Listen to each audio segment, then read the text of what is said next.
Papež Frančišek želi Vatikansko banko bolje uskladiti s poslanstvom vesoljne cerkve. V ta namen je ustanovil posebno preiskovalno komisijo, ki jo sestavlja 5 ljudi, 4 moški in 1 ženska. Naloga skupine je, da preuči delovanje Vatikanske banke IOR in predlaga reforme.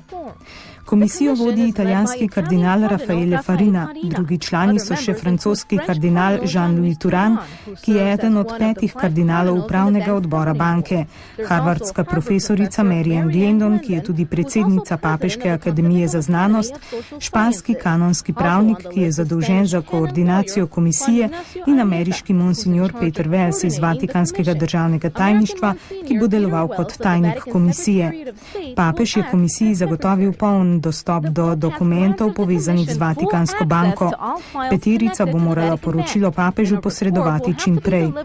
Vatikanska banka je bolje znana pod kratico IOR.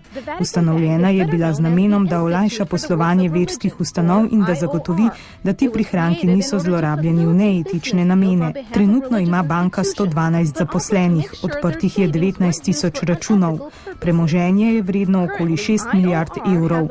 Papež si želi, da bi banko vodili pregledno in s tem zavedno končali tudi polemike glede nepreglednosti in pranja denarja.